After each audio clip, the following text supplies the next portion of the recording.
Oh my goodness, it is Saturday of a big weekend of storms coming.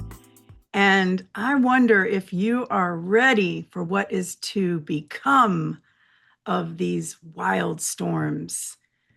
It is time for Human Being with Dr. Susan. And there is a moment in almost every coaching conversation where the surface issue dies down and the real issue walks in. Usually sounds like this. I know what I should do, I just can't seem to do it. From the outside, that person looks high functioning. They've got a good title, a good salary, good LinkedIn profile, busy calendar. Their life is full of things that look like growth. But under the surface, they're stuck. Not because they don't know enough, not because they're not healed enough. They're stuck because the cost of becoming has finally come due. And they're still trying to pay with old currency, overfunctioning, perfectionism, people pleasing, and comparison. This episode is about that bill. Human being who you are meant to be, you're going far. Choose your journey, find your flow, the light from inside. Now you know. All right, let's begin. Welcome to Human Being with Dr. Susan, the weekly exploration of what it really takes to become who you're meant to be. No filters, no perfection theater, just psychology, courage, and consciousness work that separates performance from transformation. Around here, we tell the truth about being human, the fear that blocks us, the beliefs that shape us, the patterns that sabotage us, and the breakthroughs that change everything. Because once you stop performing at life and start participating in it, the whole system shifts. Your leadership, your relationships, your impact, your peace. So if this is speaking to the part of you that knows you're in the middle of becoming, tune in. We've got new episodes every week for reflective leaders, curious humans, anyone who's committed to growth that actually sticks.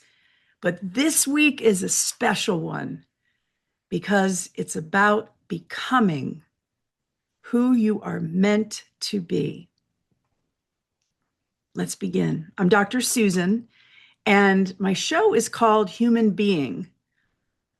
Why? We often treat our health and our lives as problems to be solved. But I believe that being human is the work. Each week, we dive into the messy, beautiful, and complex reality of the human experience to understand how we can show up for that work with more clarity and compassion. We spend too much of our lives trying to get it right, as if there's a finish line to health, happiness, success. But the truth is, there's no destination. There is only the practice. Because being human is the work. Doctors don't go into perfect. Doctors go into practice. Michael Pastore said, "It's better to follow the voice inside and be at war with the whole world than to follow the ways of the world and be at war with your deepest self." Here's a story about the Cape of Storms. We'll start at the bottom of Africa. Portuguese sailors used to call the bottom of Africa, the southernmost part, the Cape of Storms. The seas were savage, winds unpredictable, shipwrecks were common, And for a while, that was the entire story. The Cape of Storms, danger, risk, chaos. Then King John II realized something. If ships could survive that violence, a sea route to India was possible. New trade, new markets, a different world. Same water, same waves, new frame. He renamed it the Cape of Good Hope. Nothing about the ocean got calmer, only the meaning changed. And a lot of us are living at our own Cape of Storms, where the external conditions haven't changed. The family system is still the family system. The workload is still the workload. The past still happened. What's on the table now isn't calmer seas, it's framing. Are you in the storm of your life or the narrow strait between who you were and who you're becoming? The research on this is pretty brutal and pretty hopeful at the same time. Studies on post-traumatic growth show that after major adversity, a subset of people report a greater appreciation of life, improved relationships, and a stronger sense of personal strength. Not because the pain was good, but because the story they made of it changed their trajectory. Post-traumatic growth doesn't erase trauma. It reframes it from the event that broke me to the event that ended one story and forced a new one. That's your cape of good hope. Not optimism, but a strategic reframe that says this still hurts that it happened. And also, this is the edge of who I've been, not the edge of who I can be, who I can become. I looked up the definition of the word become. Become means begin to be. It can also mean something that's flattering to a person's appearance, that's very becoming on you. But what it really means is to come into existence or to develop into a particular state or condition. It can also imply a change in someone's character. I am becoming interested in starting my own business. I am becoming more giving and generous in my older years. To begin to be. How about the times have you ever heard yourself say when you really have spiraled, what have I become? It's a state of beginning to be. One of my favorite quotes from Hunter S. Thompson in The Proud Highway is, life should not be a journey to the grave with the intention of arriving safely in a pretty and well-preserved body, but rather to skid in broadside in a cloud of smoke, thoroughly used up, totally worn out, and loudly proclaiming, wow, what a ride. What are you becoming? Becoming implies you're in transition, in transit between a state of being A and a state of being B. What are you becoming? And how intentional and conscious are you about that transformation? Have you ever seen a cousin that you haven't seen in a long time, or a niece, a nephew, a friend? And you see the change in that person a lot more readily if it's been a while since you've seen them than if you see them every day. What do they say about parenting? Um, uh, the childhood passes painfully day by day, painfully slowly day by day, and quickly at the snap of a finger over a lifetime. So I want to share something about a leader I know. We'll call her Dana. Dana is the person everybody calls when things are on fire. She gets the promotions, she gets the "you're so reliable" emails, the late night texts. On paper, it's success. Inside, it's exhaustion mixed with quiet terror. If I stop proving myself, I disappear. We finally got beneath the surface in coaching. We hit a familiar pattern where, as a kid, praise was conditional. Love was earned through achievement, compliance, usefulness. And any attempt to express a need was labeled as selfish, dramatic, ungrateful. So then, fast forward 30 years, Dana is now a star performer with a chronic felt sense of not enough. This is exactly what research on adults raised by narcissistic or emotionally invalidating parents describes. It's a lifelong pattern of overfunctioning, perfectionism, and self-blame. Fancy cocktail term for that is retroflexion, turning it back on yourself. Here's the important part. The same strategies that kept Dana emotionally safe as a child, like over-delivering, scanning the room for threat, preemptively pleasing people to keep the monster calm, those same behaviors and strategies are now burning out Dana, limiting her leadership, blocking her intimacy, stealing her joy. Because the territory has changed.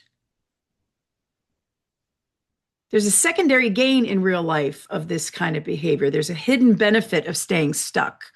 Remaining exhausted keeps her useful. Remaining hypervigilant keeps her in control. Remaining not enough keeps her moving, like the carrot that's always just 1 inch farther than she can reach. And it also keeps her away from the terror of stopping to ask, what if I'm not loved for what I do? What if I'm just loved? Psychologically, this tracks. We know from behavior research that we don't just get stuck because of barriers. Rarely is it external barriers that hold us back. We get stuck because the status quo is rewarding something: attention, identity, safety, avoidance of risk. Dana's busy is not random. Dana's busy is a risk management strategy masquerading as ambition. Here's the painful truth. Becoming a different kind of leader and a different kind of human will cost her that strategy.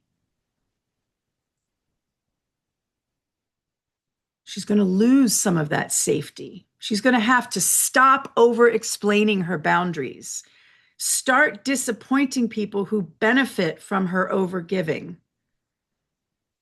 She's going to have to tolerate silence instead of filling it with apology or humor or cuteness or helpfulness. And she's going to have to work less to prove and work more to choose. See, Dana doesn't have a skills gap. She has a tolerance gap for peace, for being seen, for not constantly earning her right to exist in the room. I wonder if that brings up emotion for you. It does for me. What if I am loved just because I am, not because of how well I serve, how much I do, how far I will go? James Clear, if you read the book Atomic Habits, he wrote, the ultimate form of preparation is not planning for a specific scenario, but a mindset that can handle uncertainty. I want to share with you now the platinum rule and the cost of becoming. We are all taught the golden rule early in life. Treat people, help me, the way you want to be treated. It's tidy, it's symmetrical, it centers the self as the reference point. But the platinum rule is a more mature operating system. Treat people not the way you want to be treated, treat people the way they want to be treated. That shift sounds benign, but it isn't. It's an identity level upgrade. It forces you out of your own head and into the other person's mind, where their preferences differ, their wounds differ, meaning differs. The platinum rule demands curiosity, humility, and psychological flexibility. And here's the leadership truth. Most of us become who we are through the mirror of others. Our family of origin, workplace dynamics, power structures, friendships, how my fellow softball players react to my joke or my score at the plate, marriages, they all teach us how to perform, cope, defend, impress, hide, or excel, these external forces. But becoming, the real kind of becoming, requires decoupling. It requires questioning old mirrors and replacing projection with discernment. The platinum rule is a muscle of becoming because it pulls you toward differentiation without disconnection. And I love that Sophie just decided to join me up here when I'm talking about how you've got to be your own person, to think about your own view of the world and not have that be coupled with what somebody else is thinking about you. You've got to stop demanding sameness. Stop confusing fairness with uniformity. Executives who don't make this leap, they get stuck. And parents who don't make this leap, they create resentment. Teams who don't make this leap calcify into factions, us versus them. Communities fracture not over ideology, but over a failure of perspective taking. Our world is pretty divided right now. And the more entrenched I become in my views and my beliefs about what's right, the more abhorrent and inconceivable your views become. And we just polarize and polarize. And we think to ourselves, how can they think that way? Becoming asks, can you hold your identity steady while allowing others to be different? That's real maturity, and that is real leadership. It's also very costly because the platinum rule requires attention, what actually matters to them. It requires confidence. I'm secure enough not to center on myself and to join your world, to understand, not necessarily agree, but to understand where you're coming from. Platinum rule requires emotional range, where I can accommodate your difference in thinking, believing. Platinum rule requires cognitive flexibility, where my way isn't the only way. That's a hard one to get your head around. Ask my husband that one. You know, I talk a good game about cognitive flexibility and not thinking my way is the only way, but I am well aware that in my household, I have a reputation of always thinking I'm right. And I know that's wrong. I know I'm not always right. In fact, I know I'm probably wrong more than the average bear, because I'm a zesty cat. I'm a person that really dives in to life. And so sometimes I'll land out on a twig before I turn back and realize this isn't the right place for me to be. But still, my cognitive inflexibility makes me think my way is the only way. So if I want to go to the platinum rule and think about the other person and do unto them as they would have done unto them, I've got to have that cognitive flexibility and let go of my inflated ego. Busted. And then finally, the platinum rule requires cultural literacy, the recognition that other worlds exist beyond mine. So back to James Clear in Atomic Habits. He talks about preparation as a mindset that can handle uncertainty. This is one of the competencies he's pointing at indirectly because there is nothing more uncertain than other people. In fact, this world would be so much easier if it weren't for other people, except we desperately need each other. No matter how much we think we can be an island, we need each other. And there's nothing more uncertain than those other people, their backgrounds, their norms, their triggers, their pace, their longing, their story of what good feels like, their preference for Friday night dinner.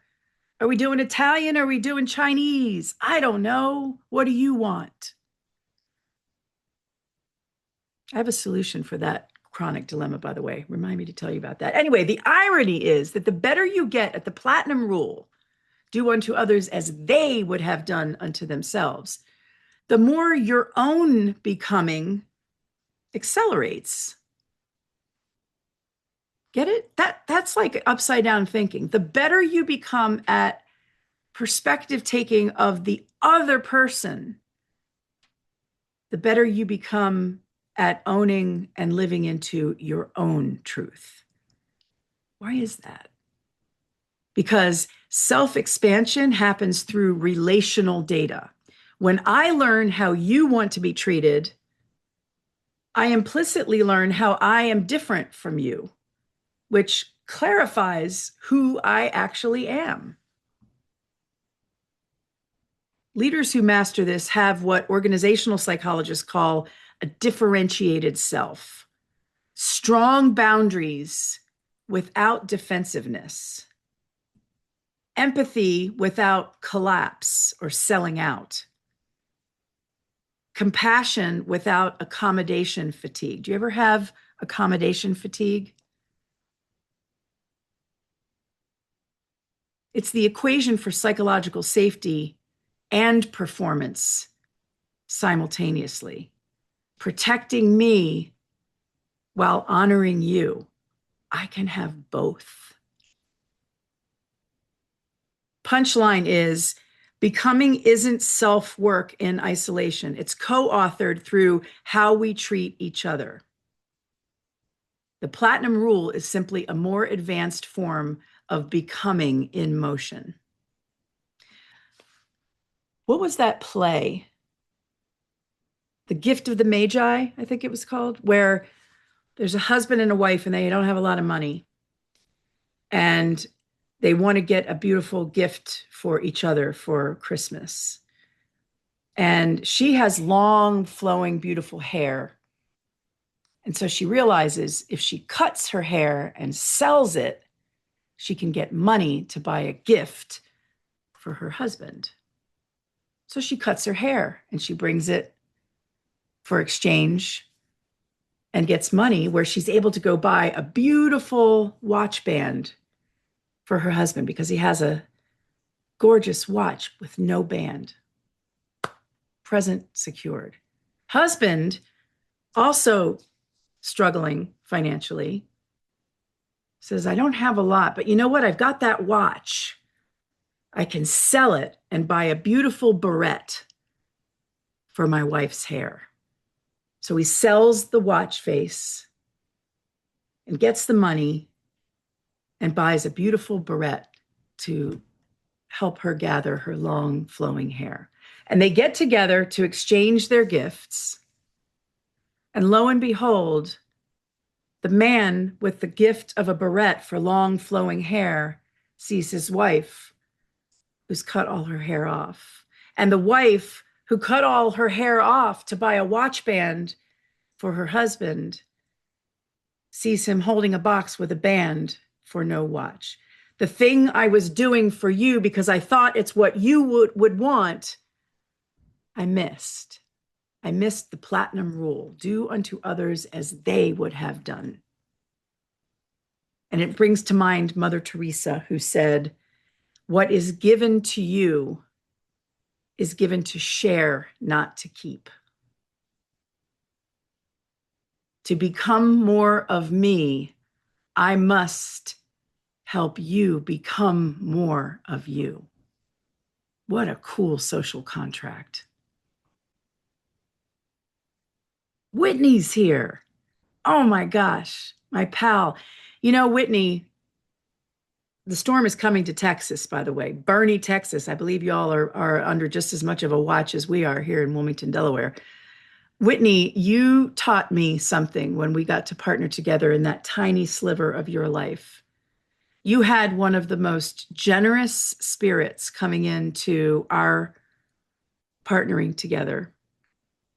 And I know you learned a lot during that rotation. I know you took some things home, but the way you did that, Whitney, was you invested wholly in what others needed in order to succeed. And that brought you the joy of learning through giving. You're a model of becoming. Now, the power of yet.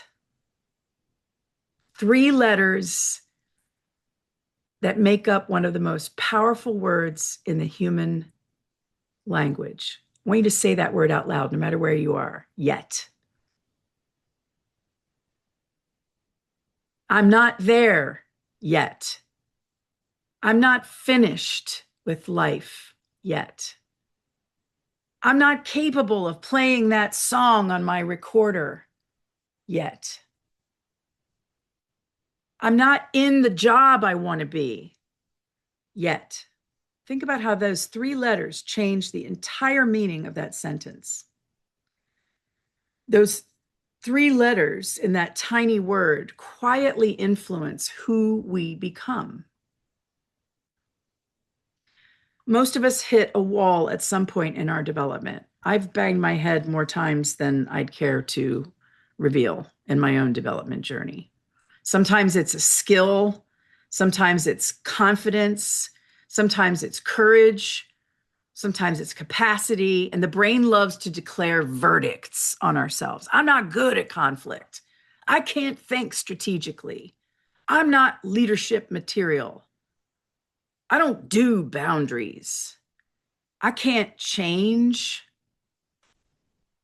Full stop. Verdict delivered. Case closed. But if you add the word yet, the entire meaning changes. I'm not good at conflict yet. I can't think strategically yet. I'm not leadership material yet. And suddenly we're not describing identity or destiny, we're describing a timeline. Yet moves us from performance to progress, from permanent to temporary, and from self-judgment to self-curiosity. So here's a truth that's harder to admit to ourselves. Most of what we label as can't is really won't, or not ready, or never learned how. And readiness, not talent, is what determines who grows and who quits. Leaders know this intuitively, and coaches know this clinically. Anyone who's ever survived a hard season knows it spiritually. Yet is the bridge between where you are and who you're becoming. So I watched this YouTube video on podcasting because I don't know what I'm doing. I turn on the machine and I start yapping, and I'm hoping that one nugget that I put out there helps you with something, right? So I'm watching YouTube to learn more about podcasting, and this guru of podcasting says if you get to episode 3, you've outlasted 50% of the people who try podcasting. Well, today is episode 16. I still don't know what I'm doing, but I made it past the I can't do this. And I love that, Marley. Judgment to curiosity. I'm not a yoga teacher yet. All right, Marley, I want to know what it'll feel like when you're able to say, I'm a yoga teacher in training or in starting out. I love it. I wish that for you. I think you just created a little manifesto for yourself. Yet is the bridge between where you are and who you're becoming. So this YouTube guy is saying if you make it past episode 2, you've outlasted 50% of the people who try. Oh my gosh, I hear that and I'm like, wait a minute, maybe I am becoming. And so I dug out my first episode on grace and I counted up the number of ums and ooh and awkward moments. And rather than feeling embarrassed or regretful, I was feeling proud because now I can sit here and I can have a conversation with you and not have a complete panic attack and worry that I won't make it through the hour. I still don't know what I'm doing, but I'm becoming. Now, let's not romanticize this. Yet is uncomfortable. It asks for patience. It asks for repetition. It asks for self regulation. When progress feels microscopic or even backwards, it asks for compassion toward the part of you that's still catching up. And most importantly, yet is rarely a solo project. We learn our yets through other people. There's a mentor who sees capacity we haven't earned yet. K-Town, I'm talking to you. A coach who won't let us collapse into our excuses. And a partner who holds the possibility of us with a steady hand. I have a story when I was a kid. This is embarrassing, and I know my dad is listening. So, Dad, sorry, I'm always telling stories about you, but there was a moment. My dad, when I was 9 years old, took me bowling. And I was a naturally athletic kid. I move fluidly. Um, but I picked a ball at the bowling alley that was way too heavy for me. And I didn't realize that, but I thought all the balls were the same. I picked out my ball and I moved my arm back. All the bowlers out here are going to cringe at my poor form and terms here, but I moved the ball back and I let it go forward and it catches on my thumb. And it kind of bounces stupidly and it gutters right away. And right before that, I'd had a few pretty decent rolls where I was hitting the pins each time at least, 9 years old. But this one was just an epic, crash and burn. And I remember saying to my dad, I can't do this. I hurt my thumb. I did hurt my thumb. It hurt, but I didn't hurt my thumb. And my dad said, come on, Mrs. Boo or Miss Boo, you can do it, Boo Boo. My nickname is Boo Boo. Still to this day, almost 60, I'm still Boo Boo. I love that. Anyway, come on, Boo, you can do this. I don't, my thumb hurts. And I wanted to give up. And my dad wasn't having it, not because he wanted to push me to become a professional bowler, but because he saw the possibility for me and he held that space with a steady hand. Lo and behold, I joined a bowling league later that year. My mom took me, God bless her, twice a week, and I won most improved. I wasn't great, but I went from the bottom, Drake, all the way to most improved. And then I quit. I didn't like bowling all that much, but it was fun. And it's a wonderful memory with my dad because he saw past yet. So if you're in a season of growth or grief or reinvention, check your language. Are you defining yourself by what you can't do or by what you can't do yet? One closes your future, the other keeps the door cracked just wide enough for possibility to get in. Because becoming isn't instant, becoming isn't clean, becoming isn't linear. Becoming is just a long series of yets strung together over time. You don't have to be there. You just have to be on your way. So now I want you to do something for me. I want you to say out loud, I'm on my way to, and then fill in the blank. You're not there yet, but you're on your way. Because, as Ralph Waldo Emerson said, what lies behind us and what lies before us are tiny matters compared to what lies within us. So say it out loud or say it to yourself. I'm on my way to better deep breathing. I'm on my way to being a yoga instructor like Debs. Woo! I'm on my way to earning that promotion or drinking 8 glasses of water a day or letting go of that relationship that's no longer serving me. Think about how much more encouraging it is to use the word yet rather than putting yourself in the jail of I'm not currently. Now, the monitoring spirit. There's another version of this stuckness that shows up not in boardrooms, but in browser history. You're going to hate this one, but I need you with me on it. I'm talking about the quiet ritual of checking someone else's social media, stalking, long after the relationship is over. I know you've done it. I've done it.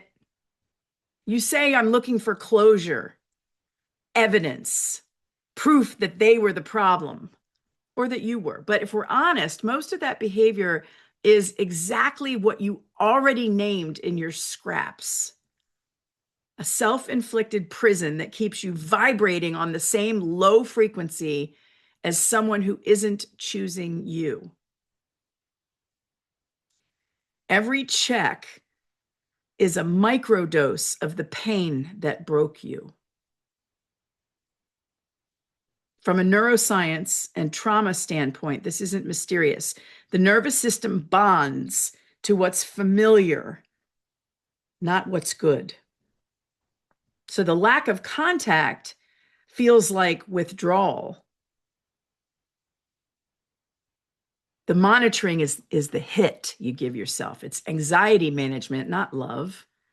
And here's the leadership tie-in. You cannot build a new life while acting as a full-time chief surveillance officer of the past.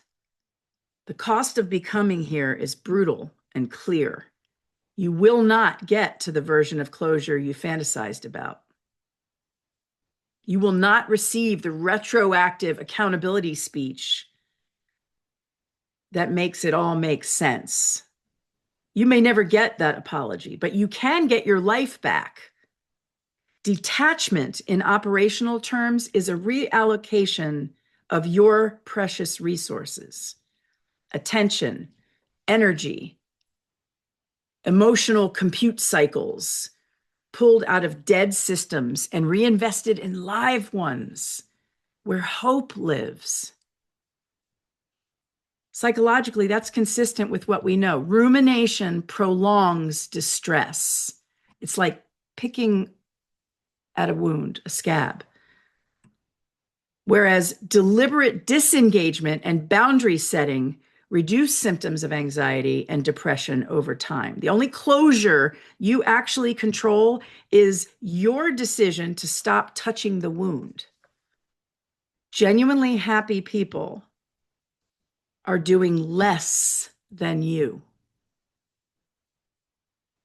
Fewer goals, fewer appointments, fewer obligations. Genuinely happy people have learned that addition by subtraction is real. This isn't just vibes, there's data behind it. Research on time affluence, the subjective sense of having enough time, shows it's strongly associated with greater happiness and life satisfaction. Time affluence is more correlated with happiness and life satisfaction than additional income. Chronic busyness, especially when driven by impression management and comparison, correlates with higher stress and lower well-being. The person who is sitting on their porch drinking coffee isn't lazy. They're executing a different strategy. They're optimizing for depth over volume. They're choosing presence over throughput or output. And they're prioritizing nervous system sustainability over performance optics. Busy is a choice. Peace is too. One looks successful, the other actually is. So the cost of becoming here is that you give up the social bonus points of always being slammed. You opt out of trauma bonding over exhaustion as a status symbol. You risk being misread as less ambitious, while in fact becoming more intentional. But you move from being time poor and approval rich to being time richer and external validation freer. You swap recognition for regulation. Life isn't fair. But fairness is not the key performance indicator of success. Let's talk about fairness for a moment. Mel Robbins says, life isn't fair. Some people start with more money, more stability, more beauty, more connections, more luck. And if equality is the metric, the game was rigged long before you showed up. Social comparison theory has been telling us for decades we constantly evaluate ourselves relative to others, especially in ambiguous situations. Now, done badly, comparison destroys self-esteem. But done well, comparison can motivate growth. Here's the lever that you have control over. It's how you interpret someone else's success. Option A, her win is proof I'm behind. His chance is proof I'm doomed. Option B, her win is market data. His good chance is a case study. What can I extract and apply for myself? When leaders treat other people's success as a verdict on themselves, they slide into envy, paralysis, and performative overwork, chasing the dream. When they treat other people's success as intelligence, they move into learning, experimentation, and strategy. That's not motivational poster nonsense. That's consistent with research on growth mindset. People who view ability and circumstance as improvable are more likely to persist after setbacks and use feedback as fuel instead of evidence as failure. So yes, the playing field is uneven. They have more than you. But fairness was never the measure. Trajectory is, and trajectory is built through three levers, three tools you actually own. Number one, where you place your attention, how you interpret what you see, and what you do next. That you have control over. Those emotional skills, they're not soft skills. They're a wiring of your body, your mind, and your spirit for success. The research on emotional intelligence, Daniel Goleman and others, it's clear. Higher emotional intelligence is associated with better leadership performance, more effective teams, and healthier relationships both at work and home. But more importantly, emotional skills are how you notice secondary gains instead of unconsciously repeating them, how you process comparison without letting it calcify into shame, how you tolerate the nervous system discomfort of new boundaries, new habits, new identity. In other words, this is the infrastructure of becoming, your emotional intelligence. It's a power grid. You can have the best plan in the world, but if your nervous system is still wired for survival in an old story, you're going to quietly sabotage the new story. So let's get you becoming who you're meant to be. When we talk about growth, most people go into straight performance, new skills, new goals, new outcomes. But becoming is much deeper than that. Becoming is your identity in motion. It's who you are reorganizing toward who you're capable of being. There's a few core moves in that process, and they don't happen all at once. They happen over seasons. So let's talk about 6 ways of becoming. The first one is identity shift, where you stop living inside an inherited identity and you start authoring a chosen one. This is where Kierkegaard sits, the existential project of becoming the self one truly is, not the self others demand. And that shift alone can take years. In the Bible, there's language for this. Be transformed by the renewing of your mind. That's Romans 12:2. Be transformed by the renewing of your mind. Transformation isn't external. It starts in consciousness, in thought, in identity. And in the Talmud, there are echoes in a different dialect where it said, in a place where there are no men, strive to be a man. That's Pirkei Avot 2:5. And I don't mean gender here, but in a place where there are no people standing up and being strong and capable, stand up and be strong and capable. Translation is when the environment lacks integrity, courage, or character, becoming is an act of authorship, not conformity. Number 2, meaning making. In order to become, you've got to learn meaning making, where experience stops being something that just happens to you, where you're a passive recipient. You begin to metabolize experience, to interpret it, to extract from it, and turn it into direction and purpose. Where Viktor Frankl argues that meaning isn't found in comfort, but in responsibility. It's not what happens to you, it's what you do with what happens to you. We've heard that 1,000 times. That's the engine of transformation, what you do, the meaning you make out of what happens to you. In the Quran, this is defined as refinement through trial. It says, indeed, with hardship comes ease. Not as a consolation, but as a developmental sequence. Hardship leads to meaning, leads to expansion. Number 3 way of becoming, standards and self-expectations.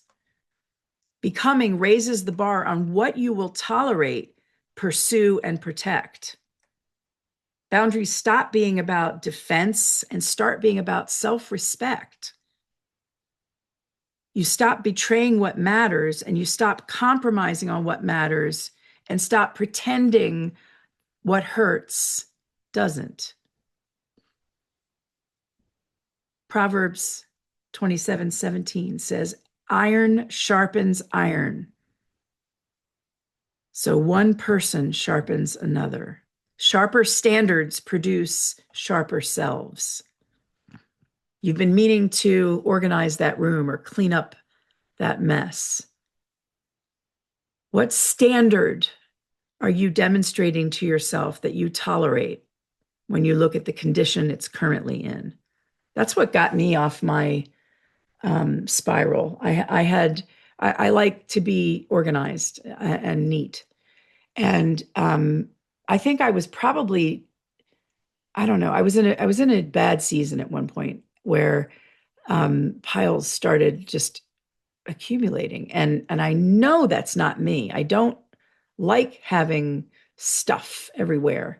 Someone said once that a pile is just a stack of unfaced decisions. Anyway, I'm in this bad season, and I look at these piles one day and I said, is this the standard I've set for myself? And in that moment, I redefined or reassigned my standard. My standard is that at the end of the night, you put stuff away, a place for everything, everything in its place. Thank you, Mom. I love all of those things that you've taught me, and I slipped away from them. So I redefined my standard back to I want to live a life free from the stress of piles. And little by little, I whittled. I stopped telling a survival story and I started telling a purpose story. That's number 4, the narrative update. The story of your life changes. Your past becomes context, not evidence.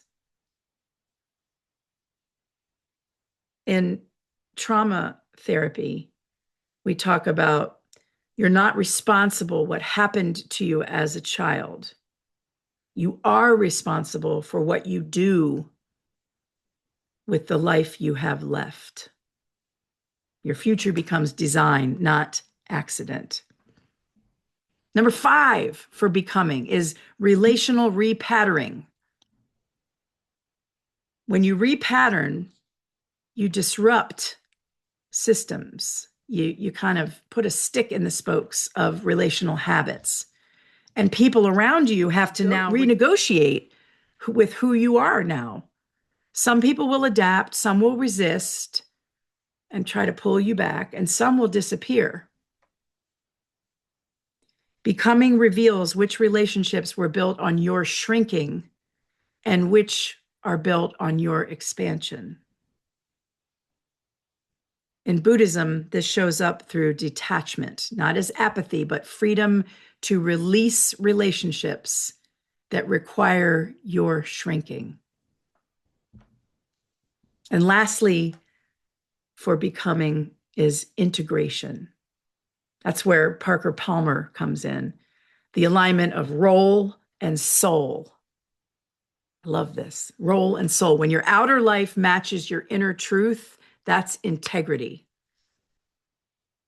When it doesn't, that's fragmentation and burnout. Integration is coherence. It's the end of pretending. And if all of that sounds dramatic, Carol Dweck gives us the smallest possible unit of becoming. Remember, yet. I don't trust my voice yet. Leadership still scares me, yet. Yet keeps the future open long enough for identity to catch up. And in the workplace, especially in leadership, becoming plays out through succession and transition. Promotions, reorgs, crisis, reinvention. Roles don't just demand new behavior, they demand a new identity. This past year, I've been evolving my identity quite a bit. I had to let go of an identity I'd built over 2 careers, retired once from being a shrink, and then retired again from being a pharma leader. And now I'm becoming the coach's coach in a children's hospital system. Becoming is not fast. Becoming is not linear. Becoming is not clean. Becoming is costly, but it's the only alternative to stagnation. It's a lifelong shift from inherited identity to chosen identity, where you integrate meaning, standards, and relationships into a coherent self capable of purpose and responsibility. You don't have to be finished. You just have to be in motion. You are becoming. So I want to finish up with healing. What is healing, really?